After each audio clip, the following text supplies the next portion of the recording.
Keith from VKQ, Interests and Adventures, and today we are doing our very first episode of Know Your Nerd Store. Today we are at the Retro Wormhole in beautiful downtown Medford in Southern Oregon. Here with the owner and proprietor, the Captain Kirk, if you will, Nick.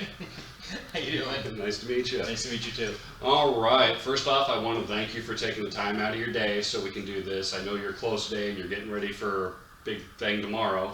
Aren't you doing your drawing soon? Drawing will be Saturday. We've been doing monthly raffles, so we're raffling off a game system or a record player, depending on what people want, on Saturday. Okay, awesome. So, when you decided to open a brick and mortar, what got you into that? So I had a long history of collecting and was very versed with online selling through eBay and more recently like Facebook Marketplace, but primarily eBay over the years. Since about, I don't know, the year 2000 I've been selling on eBay. Not as much anymore, but that was kind of what kicked it off, for the opportunity to have a brick and mortar after having done it online for so many years and kind of knowing the market. So when the opportunity arose, it was during the pandemic, but we jumped on it. All right. And see, I love walking in the store because for me, it brings back a lot of childhood nostalgia with all the different franchises and different things you sell in here, from the music to the toys and collectibles, and for me personally, the video games, because that's what I primarily collect.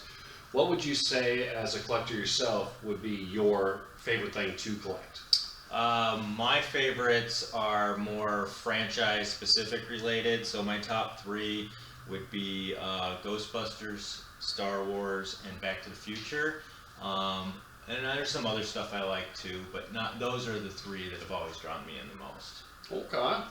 And so when I come in here, when I bring my daughter, who you've seen running around, she gravitates straight to your stickers. They're your cheapest thing in here, but the thing she loves the most. Yep.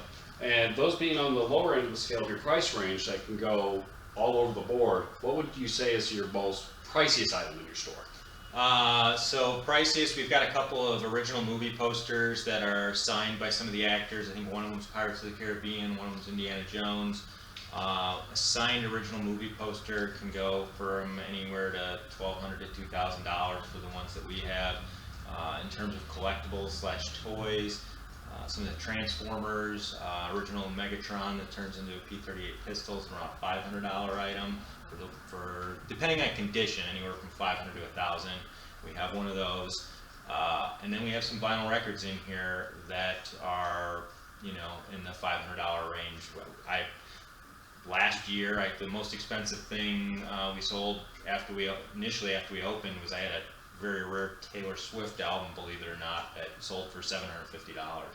All right. And me being a gamer and into the retro game collection, I just get a little controversial anytime I talk to anybody. During the console wars of the late 80s, early 90s, we all know it was Genesis or Super Nintendo. What camp did you fall into? I was always a Nintendo guy. That was what I owned. I played Genesis with friends. I played TurboGrafx-16 with friends and some other Neo Geo, but in terms of which one was better, they're very comparable consoles. I like them both nowadays. I like the controller better on the Super Nintendo. There are certain games that I think Genesis does better. Games that are fast a lot of times, like your Sonic games are popular for a reason because there's so much going on in those games and they're so beautiful looking. One thing I do appreciate about Sega is the clamshell containers that they use for their games.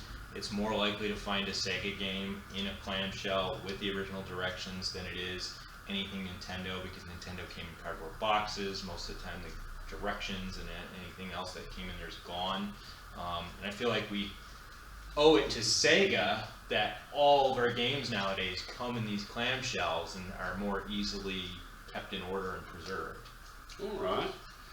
And let's see, you say you do monthly drawings. Can we get a sneak peek of what you're going to do next month after this month's drawing?